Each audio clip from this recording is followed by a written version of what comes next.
Centro Familiar Cristiano de Santander presenta este mensaje predicado en una de nuestras reuniones. Esperamos que sea de mucha bendición para tu vida. Bien, quiero compartir la palabra del Señor.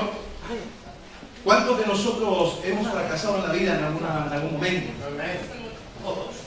Todos hemos fracasado en alguna área, en algún momento hemos fracasado en la vida, pero lo importante es que nos hemos levantado de vuelta. Nos hemos levantado para poder seguir nuestro camino. A veces difícil, a veces parece ser de que el oxígeno se nos termina, pero hemos continuado, en algunos más lento, en otros más rápido para salir de ese terreno.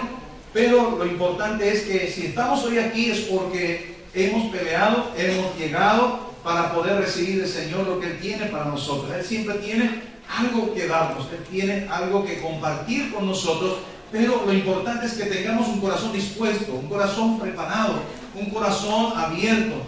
Recuerde lo que decía el otro día, no hay nada más difícil en esta vida que darle de comer al que no tiene hambre, ¿sí? Si usted no tiene hambre de Dios, si usted no tiene hambre, no importa que le dé hoy esa paella que comimos, ¡wow! ¡Qué tremendo! Riquísimo. Si usted no comió, usted se perdió algo riquísimo. Pero si uno no tiene hambre, eso no sirve. Si uno, para nosotros los paraguayos, por lo menos la carne, el asado, si uno no tiene hambre, eso de nada sirve. Pero lo más importante es tener hambre para poder disfrutar, para poder absorber, poder estar saboreando ese alimento. Así también nuestra vida en el mundo espiritual, tenemos que tener un corazón dispuesto, tenemos que tener un corazón predispuesto para que Dios vaya alimentándonos. Amén. Vamos a ver la historia en una ocasión de Moisés. Éxodo, el capítulo 34, podemos abrir la palabra del Señor. Éxodo capítulo 34, el versículo 1 en adelante.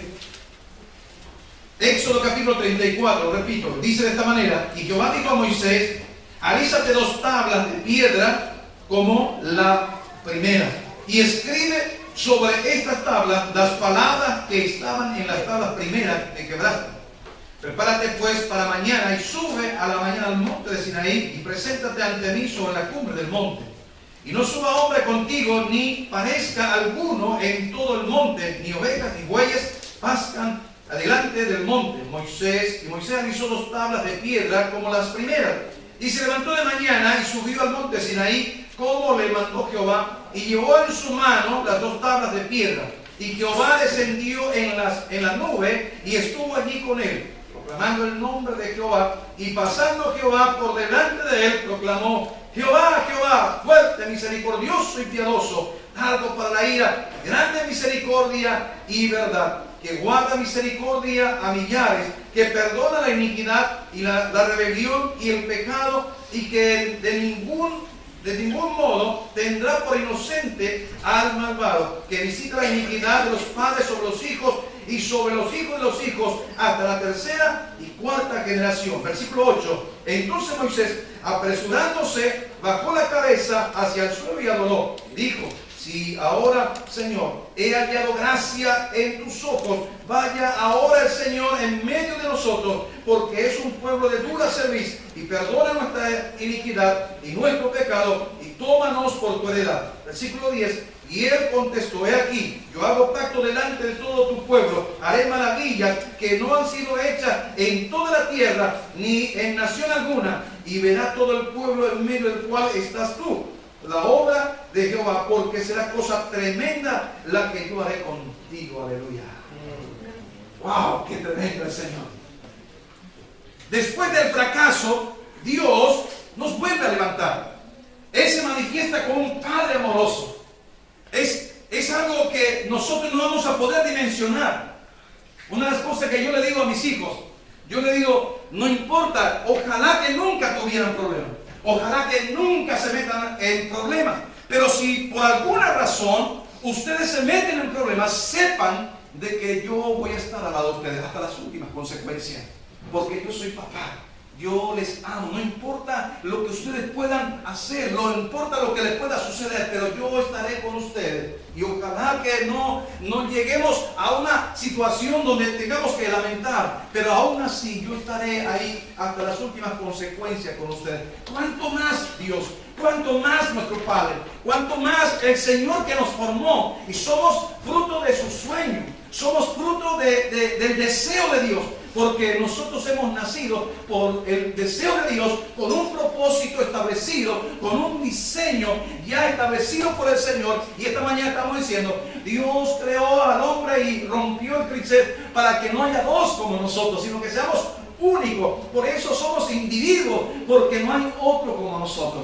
Dios nos ama tanto. Dios nos ama como realmente nosotros ni siquiera nos imaginamos. Pero el fracaso es parte del proceso de nuestra vida. El fracaso, por eso preguntaba, ¿cuántos han fracasado en la vida? En alguna área tal vez uno es muy significativo, en otros casos tal vez es muy leve, pero hemos fracasado, pero gracias a Dios que nos hemos quedado, porque si hemos entendido o no lo hemos entendido, hemos seguido, pero es parte del proceso donde se forma nuestro carácter, donde se va formando el carácter de Cristo en nuestra vida, donde cada día conocemos más y más de Él. ¿Cómo habría un milagro si no hubiera una enfermedad? ¿Cómo habría victoria si no hay derrota? ¿Cómo habría victoria si no hay lucha? Entonces, todo eso es parte del proceso de nuestra vida. Lo más importante es no quedarnos en el fracaso, no quedarnos en el tiempo, sino poder levantarnos. Y eso no lo va a hacer otro por nosotros, sino que cada uno de una manera individual tenemos que tomar la determinación de levantarnos y empezar de nuevo, empezar de vuelta. Uno de nuestros líderes cayó en un problema financiero, económico, y realmente eso empezó a tocar otras áreas de la familia. Y le pregunté yo, ¿cuántos años tenés? ¿Sabía yo cuántos años tenía él? Y él me dice, tengo 27 años. Pero su problema era tan grande en ese momento que era imposible. Entonces yo le digo, pero si hacemos algo y empezamos a trabajar, dentro de 5 años vas a tener 32 años y vas a empezar recién la vida. ¿Por qué no hacemos un proceso? Porque a veces pensamos de que se termina la vida en un problema, se termina la vida cuando deberíamos de levantarnos y volver a empezar. Fue la historia de Moisés. Moisés, Dios empieza a hablar a él, empieza a decir lo que va a hacer. Pero si nosotros nos remitimos y miramos la palabra, Éxodo capítulo 24, miren, Éxodo capítulo 24, el versículo 12, miren lo que dice. Entonces Jehová dijo a Moisés, sube a mí al monte y espera allá y te daré tablas de piedra y la ley y mandamientos que he escrito para enseñarles. Una de las cosas es que Dios escribió, dice la Escritura que con su dedo Dios escribió la primera tabla, era tabla de mandamientos para su bendición, pero Moisés lo echó a perder. Lo que hemos leído es ya, por eso dice, como la primera vez.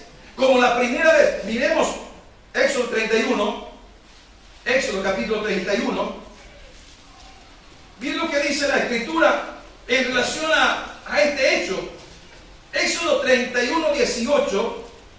Y dijo a Moisés, cuando acabó de hablar con él en el monte de Sinaí, 2 tablas de testimonio, las tablas de piedra escritas con el dedo de Dios.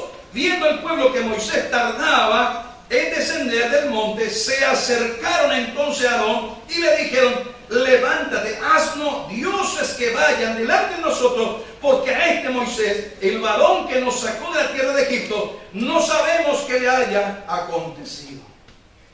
Aarón estaba con el pueblo porque Dios quería hablar, quería comunicarse con su pueblo. Pero el pueblo dijo, tenemos miedo porque con relámpago Dios se manifestaba en el monte. Y le dijo entonces, sube Moisés, habla con Dios y lo que Dios te diga, tráenos a nosotros. Por eso Dios escribió en una tabla la ley para la bendición, para que por ella podamos vivir, para que por ella sean bendecidos. Porque donde no hay ley, no hay pecado. ¿Cómo podemos transgredir una ley del semáforo donde no hay semáforo? no se puede. Donde no hay semáforo, no se puede. Nadie te puede multar, nadie te puede cobrar por pasar la luz roja, porque no hay semáforo. Entonces, donde no hay ley, no hay pecado. Se necesitaba de una ley para que, como dice en Gálatas, sea el ayo de nuestra vida. ¿Para qué? El ayo significa pedagogo, significa la nana, el cuidador de un niño, el que le guía, el que le conduce. La ley es el pedagogo que le conduce a la persona a Cristo Jesús. La ley no es contra la gracia no es contra la ley, sino que es el que nos conduce hasta la cruz de Cristo para poder empezar una nueva etapa. Y Moisés descendió, mire, capítulo 31 que estamos leyendo, el versículo 15, y volvió Moisés y descendió del monte, trayendo en su mano las dos tablas del testimonio, las tablas escritas por ambos lados. El uno y el otro estaba escrito, y las tablas eran obra de Dios, y la escritura era escritura de Dios grabada sobre la tabla. Cuando oyó Josué clamor del pueblo que gritaba, dijo a Moisés: alarido de pelea hay en el campamento. Y él respondió: no es voz de alarido de fuertes, ni voz de alarido de débiles, voz de cantar oigo yo. Y aconteció que cuando él llegó al campamento y vio el becerro y las danzas, ardió la ira de Moisés y arrojó las tablas de sus manos y las quebró al pie del monte. En un momento de dificultad, en un momento de ira, en un momento de nerviosismo, él tiró la ley. En un momento de enojo, tiró la ley. ¿Cuántas veces nosotros nos hemos enojado por alguna circunstancia y hemos abandonado los principios que Dios estableció para nuestra bendición? Hemos tomado decisiones que han atentado contra nuestra vida, aún pensando nosotros que es en contra de otra persona. Dios, dice la Escritura, que grabó nuestro corazón con tinta de sangre, nuestro corazón de carne, la ley, su ley, a través del Espíritu Santo. Por eso el Espíritu Santo nos redarguye de pecado. ¿Qué es lo que hace el Espíritu Santo? Nos quebranta cuando hacemos cosas que atentan contra los principios de Dios. ¿Para qué? Para que nos volvamos a Dios. El Espíritu Santo nos está diciendo: volver en amistad con Dios. Eso es cuando sentimos el quebranto del pecado. Porque el pecado nos separa de Dios. Y nosotros a veces la ley escrita por el Espíritu del Señor en nuestra vida, por un momento de placer, por un momento de enojo, por un momento de un desliz, tiramos lo que Dios ha querido darnos o nos dio como para nuestra bendición. Dios tiene pensamiento de bien para nosotros. Por eso es importante que nosotros podamos entender, dice, Dios escribió, porque después lo que hemos leído en el capítulo 34 dice a Moisés de que Moisés tenía que escribir, ya no era Dios el que escribió, tenía que volver a hacer, pero Dios, siendo tan bueno, le dio una nueva oportunidad, como también a nosotros nos da la oportunidad. No lo va a hacer otro, tenía que hacerlo Moisés esta oportunidad, porque a veces queremos que otros oren por nosotros. Queremos que otro intente por nosotros, pero nosotros no lo hacemos como deberíamos ser. Es nuestra responsabilidad. No podemos respirar por el pulmón de otro. Yo le digo a mis hijos: Dios no tiene nietos. Dios no tiene nietos. Dios tiene solamente hijos. ¿Qué quiero decir con esto? Que mis hijos no pueden decir: yo me voy a quedar tranquilo porque tengo un padre que es pastor. No. Dios solamente tiene hijos, no tiene nietos. No puede ser, mi hijo no puede ser nieto de Dios porque yo sea hijo de Dios. Él tiene que también ser hijo de Dios. Tiene que sentir y vivir el privilegio de ser hijo de Dios, los beneficios de un hijo de un Dios poderoso. Y Dios le habla a Moisés. Dios se manifiesta de una manera como un padre amoroso, como un padre bueno. No le ignora, le vuelve a hablar. A pesar de que haya destruido todo lo que Dios nació en su corazón para bendecir al pueblo, Dios no te va a dejar. Dios nos da la oportunidad. Dios nos vuelve a llamar para estar en amistad con Él, para que nos volvamos a Él. Él nos espera, Él está atento. Recuerde la palabra del hijo pródigo. Dice la escritura que su padre estaba mirando todos los días para ver si su hijo no venía, para ver si su hijo no volvía. Pero un día dice que lo vio a su hijo y su hijo venía caminando y su padre salió a su encuentro corriendo, lo abrazó y lo besó, hizo fiesta y le devolvió el anillo, que es la autoridad. Le vistió de vuelta, le dio dignidad, le dio identidad, como Dios quiere hacer con nosotros. No importa tu fracaso, no importa lo que hayas pasado, Dios quiere darte una nueva oportunidad. Dios quiere que volvamos a Él, a un encuentro genuino con Él. Quiere volver a darnos identidad. El hijo dijo: no merezco ser llamado mi hijo, solamente que me trate como uno de los jornaleros. Para Dios, alguien que viene, Él lo trata y lo identifica y le da toda la autoridad. Dice: cálcele sus pies, ese pie cansado, ese cansancio que produce el estar alejado de Dios, ese cansancio que produce el estar separado de Dios. Le da descanso al Señor, le vuelve a vestir, le vuelve a dar el anillo de la autoridad, le vuelve a hacer una fiesta donde él estaba comiendo, dice, comida de cerdo, pero él dice, volvió en sí, dijo: en la casa de mi padre hay muchos jornaleros, he pecado contra Dios, he pecado contra mi padre, volveré, que me trate solamente como un jornalero, eso será suficiente. Pero el Padre no quiere que mendigue, el Padre no quiere tratarte como un jornalero, Él quiere que seas su hijo, Él quiere que yo sea su hijo, para darnos todos los privilegios, todo el derecho de un hijo. Aleluya. Amén. Eso es lo que Dios quiere.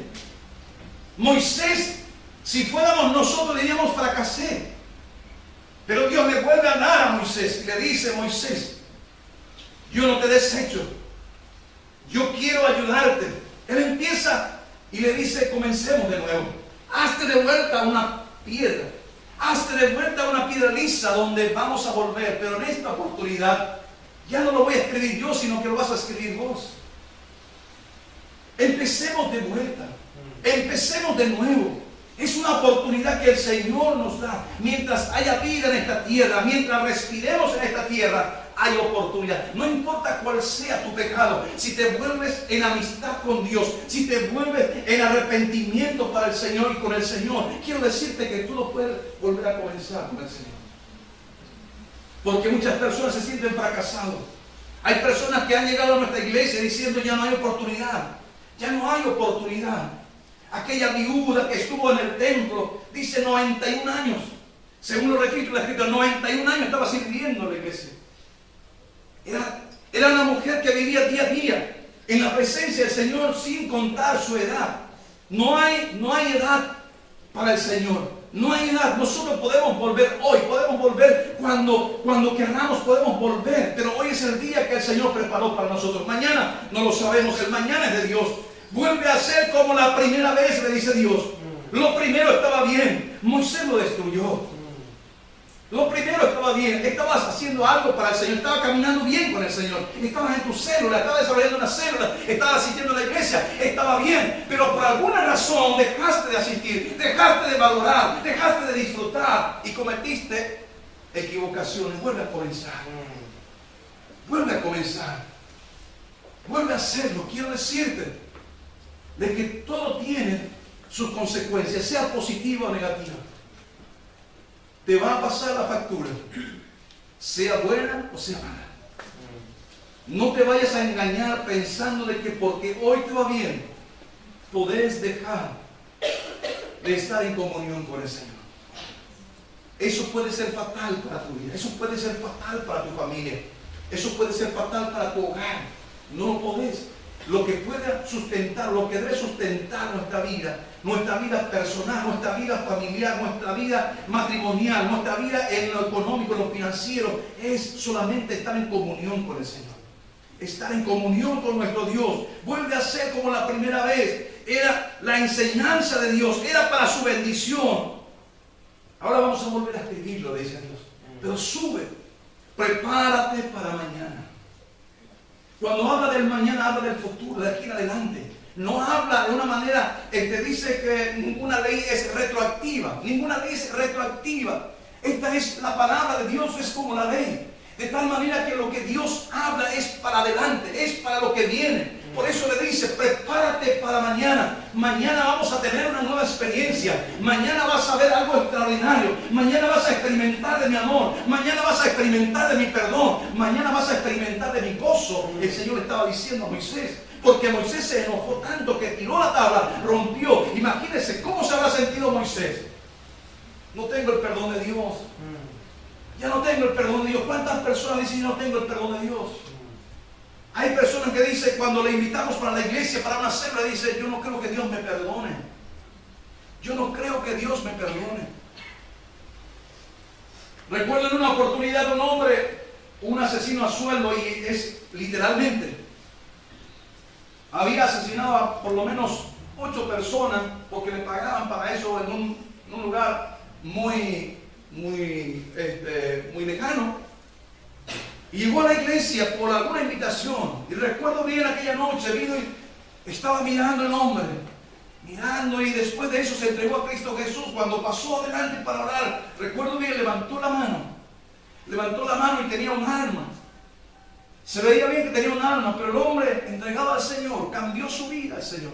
Cambió su vida. Él decía, yo no creo que Dios pueda perdonar mi vida. Yo no creo que Dios pueda sanar todo esto que yo tengo, este peso que tengo encima. Si bien quiero dejar, pero no lo puedo. Y yo decía, Dios lo puede, Dios te puede perdonar. Si hay un arrepentimiento genuino, un cambio de dirección, un cambio de vida, Dios te perdona, Dios te renueva. No hay cosa que Dios no perdone si nos volvemos a Él en una sinceridad, en un cambio genuino. Entonces Dios va a perdonar. El mayor problema que el enemigo pone en nuestra mente es de que Dios no te va a perdonar porque tu pecado es grave. Quiero decirte que para Dios no hay pecado grave, no hay pecado blanco ni negro. Para Dios es pecado, y el pecado nos separa de Dios. Nos han engañado diciendo de que si pecas, este es un pecado blanco, este es un pecado venial, este es un pecado. No, y nos justificamos nosotros pensando, yo no maté, yo no robé, yo no le engañé a mi esposa, yo no hago nada mal. Y pensamos de que eso es justificativo. Cuando Romanos nos habla, dice, justificado pues por la fe, tenemos paz para con Dios por medio de nuestro Señor Jesucristo. No hay manera de justificarnos, sino es a través de la sangre de Cristo para con nuestro Dios. Moisés estaba teniendo esta nueva oportunidad, como también nosotros tenemos esta nueva oportunidad. Moisés tenía que decidir y le dice, prepárate para mañana. Con mucha expectativa se estuvo preparando. Con mucha expectativa. Estaba preparando. Sube de mañana. Se entiende que Moisés debe ir porque Dios ya estuvo allí. Hay cosas que nosotros debemos de hacer. Hay cosas que ya nosotros tenemos que hacer. Dios ya se había manifestado, pero Dios le dijo, sube al monte para encontrarnos. Uno dice, ¿por qué Dios no viene? Dios ha establecido su iglesia para tener un encuentro. Uno puede decir, yo me voy a quedar a mi casa. Dios de igual manera está aquí. Dios realmente está. Eso no lo vamos a discutir. Está en el baño, está en la cocina, está en tu dormitorio, está en tu oficina, está en tu casa, está en la calle. Dios está en todo lugar. Pero Él decidió manifestarse en su casa, que se llama la iglesia. No le dice a Moisés, quédate en tu casa, me voy a ir. Quédate en el pueblo, yo me voy a ir. No. Y nosotros a veces pensamos y creemos de que Dios tiene que sujetarse a nuestro deseo. Dios no se sujeta a nuestro deseo, porque lo contrario tenía que sujetarse a la voluntad de cada uno. Somos nosotros quienes tenemos que entrar en la voluntad de Dios. Le dijo Moisés, sube de vuelta y vamos a hacer aquella primera vez. Es ir delante de Dios, es estar delante de Dios, prepararnos primeramente para entrar en su presencia, poder estar en la presencia del Señor. Eso es lo que nosotros debemos de buscar. Preparó como la primera vez. Vuelve a comenzar. Vuelve a comenzar. Pastor, pero yo no creo que se restaure esto. Yo no te puedo decir otra cosa, solo Dios puede hacer. Porque a veces uno dice, no, pastor, pero usted ya predicó tantas veces de esto. Pero déjeme decirle de que estaban hablando de la actitud. Estaba hablando de por qué hago lo que hago. Yo no puedo venir a ofrendar porque Dios me va a bendecir económicamente. Si eso es lo que me motiva, estoy equivocado. Tengo que hacerlo como parte de mi adoración. Tengo que hacerlo como parte de mi obediencia a su palabra. Yo no puedo dejar de pecar porque tengo miedo al infierno. No, ese es un concepto errado. Yo tengo que dejar de pecar porque ofendo a Dios con mi pecado, porque yo le amo. Yo no me acuesto con otra mujer no porque le tenga miedo a mi mujer. No, yo no me acuesto con otra mujer porque le amo a mi esposa. Aún después de 31 años, no me acuesto con otra mujer. No conozco otra mujer que no sea mi esposa. Y le digo que no me acuesto con otra mujer, no porque le tenga miedo a mi esposa, no, sino porque la amo y la respeto. Es diferente. Es diferente. No tenemos que pecar, no porque nos vamos a ir al infierno, porque hay un castigo eterno, que ciertamente es así. Pero mi motivación tiene que ser porque yo amo a Dios. Porque yo amo al Señor. Esa tiene que ser mi motivación. Entonces tenemos que cambiar ciertas cosas. Entonces le dice, vamos a empezar de vuelta, vamos a volver a ser de la misma manera, vamos a tener la misma fe, vamos a creer en el Señor. Solamente necesitamos obedecerlo. Hermanos, parece reiterativo. Nosotros los pastores, y me identifico con vuestro pastor y con todos los otros pastores, nos pasamos enseñando. Y porque tanto usted lo escuchó, a veces usted lo toma como que ha venido y es un culto más. No, es una reunión más. Dice lo mismo de siempre, porque es lo que dice la palabra. No hay otro mensaje en la palabra. No hay otro mensaje en la palabra que no sea cristocéntrico, que no hable del Señor Jesús. Si nosotros nos remitimos en los albores de la historia de la creación, vemos nosotros que en el huerto del Edén, dice la Escritura de que Adán pecó, Adán y Eva pecaron. Y dice que se cubrieron con hojas, que eso es temporal, no puede ser eterno el cubrirse con una hoja, eso es temporal.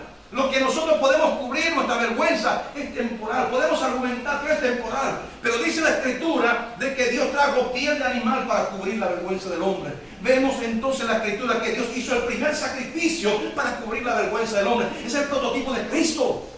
Que Él murió, fue sacrificado para cubrir nuestros pecados, para perdonar nuestros pecados. No hay otro mensaje en la Escritura. No hay otra palabra en la Escritura. Por eso no dejamos de predicar a Cristo Jesús. Pero lo hemos escuchado por años y años y a veces nos justificamos. Que no es un argumento como para poder presentarnos delante de Dios. Dice en Isaías que nuestra justicia es como trapo de inmundicia.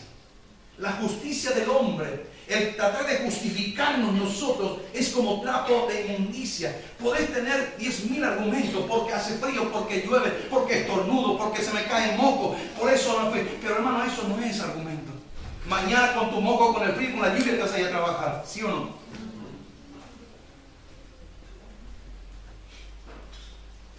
A veces nos argumentamos y creemos que es justificativo. Pero como esta es una asociación de voluntarios, usted viene porque quiere, cuando no quiere se queda en su casa. Los músicos cantan porque quieren cantar, no porque se les obliga. Los que sirven porque quieren servir al Señor, no por lo que se le obliga. Entonces, nadie le va a obligar. Somos nosotros quienes tenemos que determinar en nuestro corazón. Tenemos que determinar servir al Señor y tener la prioridad en nuestra vida. ¿Cuál debe ser? ¿Qué debe ser nuestra prioridad? Nuestra prioridad, el primer y gran mandamiento. Decime, Néstor.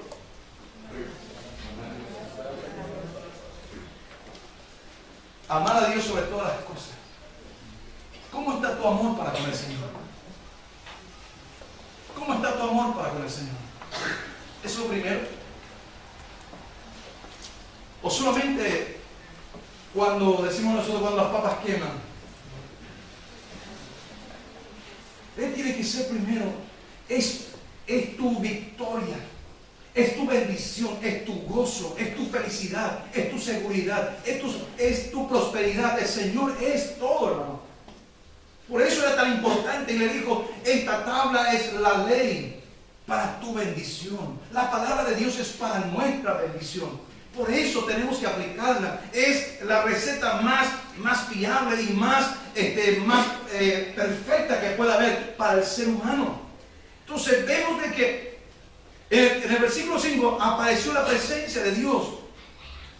Dios desciende para estar con él. ¿Cuántos saben de que Dios quiere estar contigo?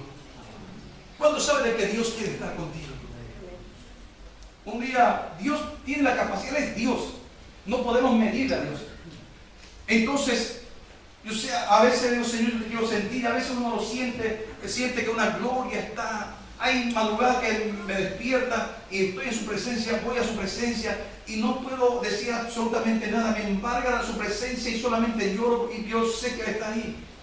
Hay veces que estoy orando y parece que no le siento, pero estoy orando y yo sé que Él está ahí. Y en una oportunidad, un día sábado, como mi esposa va al comedor de niños que tenemos, o para los niños, me quedé en la casa y estaba arreglando uno de los pilares, la piedra y estaba arreglando porque faltaba arreglar. Y estaba solo, puse una mesa y me subí y estaba arreglando y oraba, Señor, yo te quiero sentir. Señor, yo sé que tú te puedes dar a conocer. De repente sentí que alguien me tocó el brazo. Hermano, mamá mía, casi me morí de infarto. Casi me morí de infarto, de verdad, porque me asusté muy grande. Imagínense que alguien me abrace de repente. Me muero. Por eso Dios no hace, no es porque no quiere. No es porque no quiere. Es porque sabe que nuestra capacidad, sabe que nos vamos a asustar, sabe. Por eso Él lo hace y lo hace en nuestro corazón y en nuestra mente. Pero Él quiere estar con nosotros. Él quiere estar contigo cada mañana. Y usa una ilustración muy práctica que se desarrolla en todo lugar y en todos los hogares. A ver, hermana, ¿cómo te sentirías si a la mañana el hermano se levanta y empieza a cepillar y se va a su trabajo? ¿Y qué le pasó a mi esposo? ¿Qué le pasó? Que no me habla, que ni siquiera me dio un piquito, un besito para irse. Dios mío. Entonces, con la curiosidad, al mediodía prepara la mejor comida colombiana, prepara para sorprendernos, apaga todas las luces, pone una vela y de lo mejor, y viene el hermano y se sirve y empieza a comer, come todo, se cepilla, mira el televisor, ¿te gustó el alimento? Sí, me gustó, y ni caso te hace. ¿Qué bicho le picó a este? ¿Qué le pasó aquí? A la noche otra vez, vamos a ver qué le pasa. A la noche seguro que me va a decir. Y a la noche viene de vuelta y se prepara para poder conversar. Y viene de vuelta y otra vez le ignora. Y otra vez no le habla. Y otra vez no le dice la palabra. ¿Cómo te sentirías? Ignorada mal. Yo también me sentiría mal. ¿Qué piensa usted? ¿Cómo Dios se siente cuando usted no le habla a la mañana, cuando usted no le habla a la tarde y cuando usted no le habla a la noche? ¿Cómo cree usted que se siente Dios? Si Él está enamorado. Si Él está enamorado por nosotros. ¿Cómo te sentirías si a la persona a quien lo amas te ignora, no te dirige la palabra? ¿Cómo te sentirías? ¿Cómo usted cree que Dios se siente cuando usted no va a su encuentro? ¿Cómo usted cree que Dios se siente cuando usted no le dirige una palabra? Dios quiere estar con nosotros. Usted ni se imagina cómo Dios lo ama. Pensamos de que Dios nos ama. Está en nuestro intelecto. Esta masa encefálica, esa interfase tiene que desaparecer y que se una a nuestra masa encefálica y que pueda entender que Dios nos ama. Dios nos desea y le dice a Moisés: sube. Y él estaba esperando allí. No es que Dios va a venir a tu encuentro, ella te está esperando. No es que Moisés estuvo allí y Dios tardó para venir. No, él estaba esperando allí. Él estaba para tener un encuentro con él. El mayor deseo de Dios es estar contigo. Moisés reverenció y adoró su presencia. Moisés reconoció su falta. Moisés le pide a Dios su presencia. Después de experimentar su presencia, él le dice: Señor, tu presencia que vaya con nosotros. El día que experimentes su presencia, vas a pedirlo todos los días. Yo recuerdo cuando estábamos de novio, a ustedes no les pasa, pero a mí me ha pasado. Caminar con mi novia, que hoy es mi esposa, para caminar 2 cuadras tardamos casi 1 hora y media, 2. Tomado de la mano, abrazado. Quería estar con ella. O como usted hoy en su WhatsApp, cuando le mensajea a su novia, y dice: corta vos primero, corta vos, y pasa hasta las 2. A ver, hacerlo vos. No quiere cortar. La idea es no cortar, quiere seguir conversando. Porque lo ama, quiere estar con esa persona. Y nosotros decimos que le amamos a Dios. Y antes de que digamos amén aquí, cuando abrimos los ojos, la mitad de la congregación ya se fue.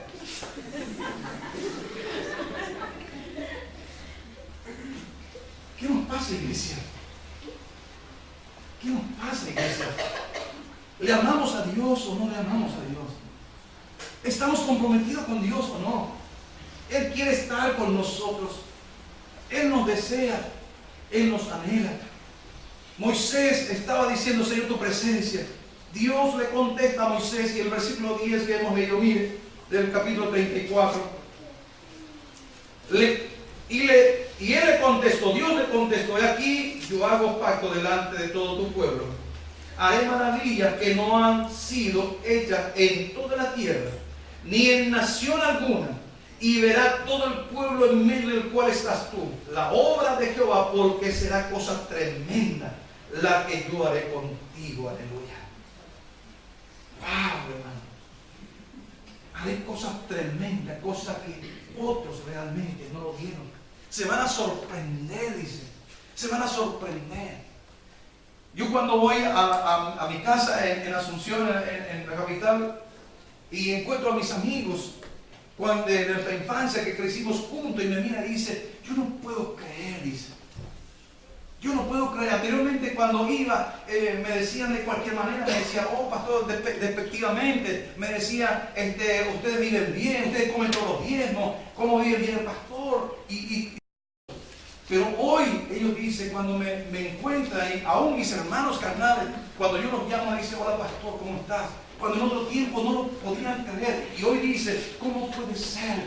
Salimos del mismo vientre, salimos de la misma casa, salimos de la misma familia, pero no hay punto de comparación. Pero eso no es por nuestra fuerza, es por lo que Dios hace en nuestra vida, porque le servimos a Dios, porque le amamos a Dios, porque decidimos por el Señor. Por eso es. Cualquier persona que decida por el Señor no va a fracasar nunca. Amén.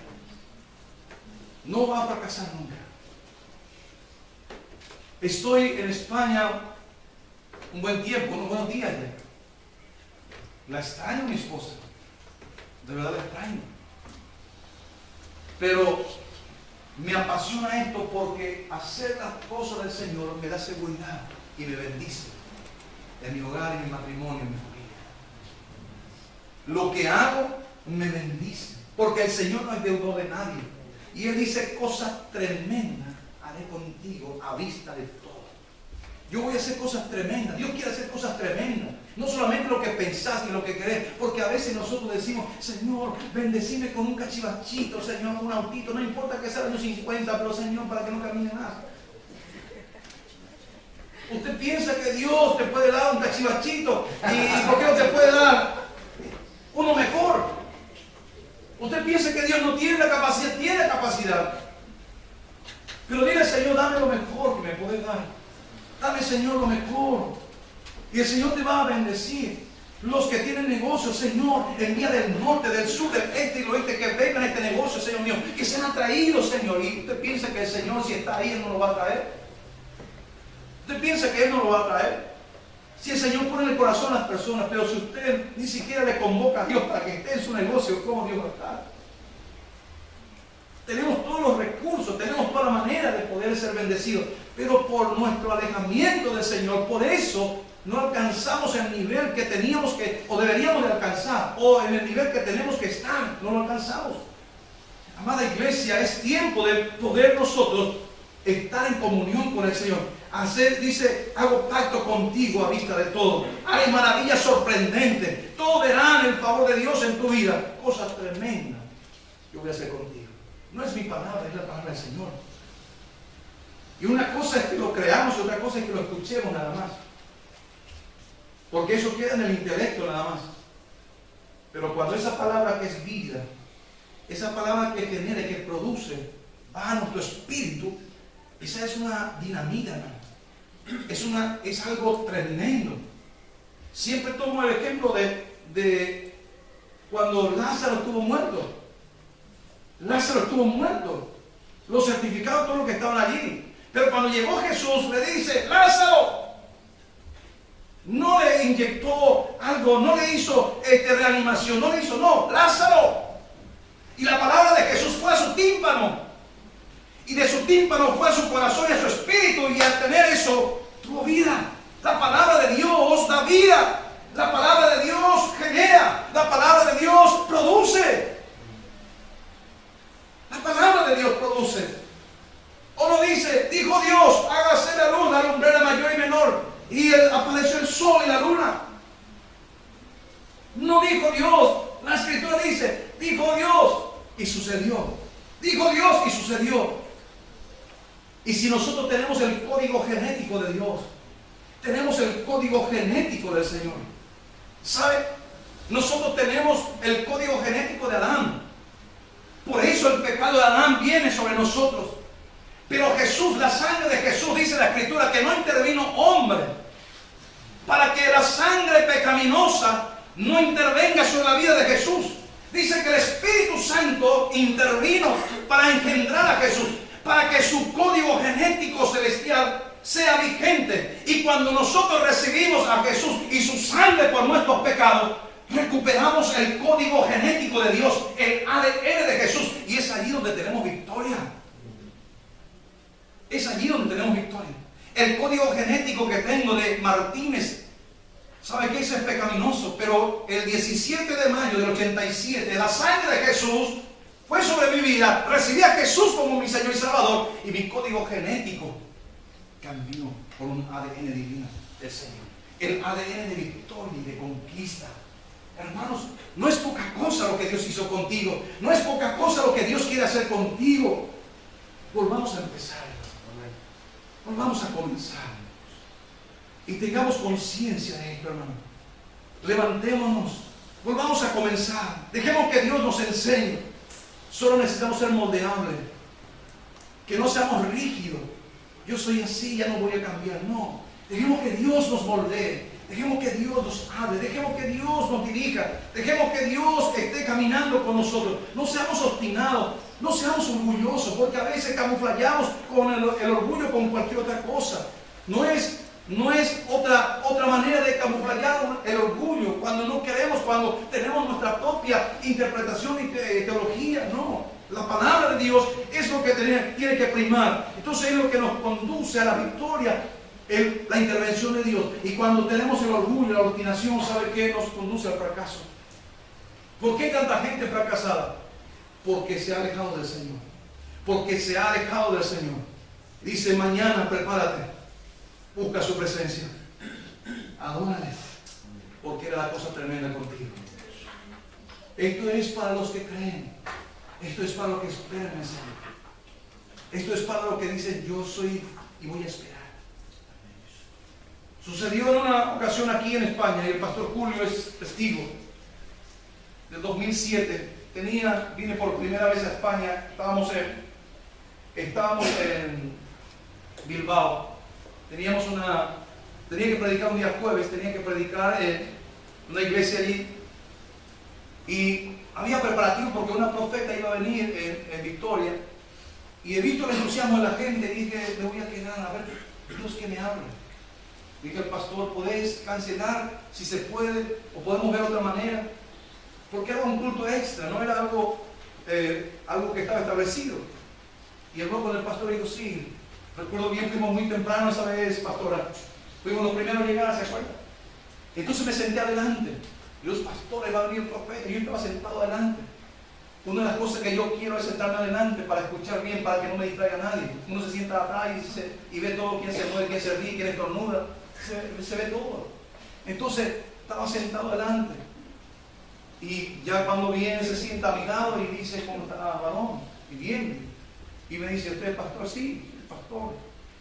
Después de eso predica. Y unos días antes estuve en Mondragón predicando. Un hombre, después de predicar todo, dice: pastor, yo quiero sembrar en usted este reloj. Siento de parte de Dios. Y bueno, oramos. Y en esa noche yo sentí en mi corazón sembrar en esa mujer. Y yo dije, después de terminar, le dije: por favor, bendíceme. Y cuando agarró mi mano, sí, me agarró, dice, vengan, dice a su asistente, vengan todos. Esta mañana yo que le dije, que alguien me va a entregar un reloj y que esa persona va a ir delante del presidente de la República. Y oramos, yo me fui a mi país. Yo creí la palabra. Estuve en el momento exacto. Tomé la actitud correcta. ¿Y usted cree que Dios no me llevó delante del presidente para orar? Claro que sí. Cuando estamos en el lugar correcto, cuando estamos en el tiempo de Dios, y cuando buscamos su presencia y tenemos una actitud correcta, Dios te va a sorprender. Dios te va a sorprender. No sabes lo que Dios va a hacer contigo, pero Él dice que cosas tremendas va a hacer contigo. Él dice que cosas tremendas va a hacer contigo. Pongámonos de pie. Usted que me está viendo, yo quiero decirle que la promesa de Dios es para usted y su familia. Usted no está exento del propósito de Dios. Por eso yo quiero invitarle a que usted reciba a Jesús en su corazón. Diga conmigo de esta manera: Señor Jesús, en esta noche yo reconozco que soy pecador. Me duele mis pecados porque me separa de ti. Pero ahora me arrepiento y renuncio a todo pecado. Recibo tu perdón. Abro mi corazón. Te invito, Jesús, a que entres en mi vida. Yo te recibo como mi Señor y mi Salvador personal. Anota mi nombre en el libro de la vida y envía a tu Espíritu para que me ayude todos los días. Gracias, Señor. Amén y amén. Si has hecho esta oración, yo te felicito.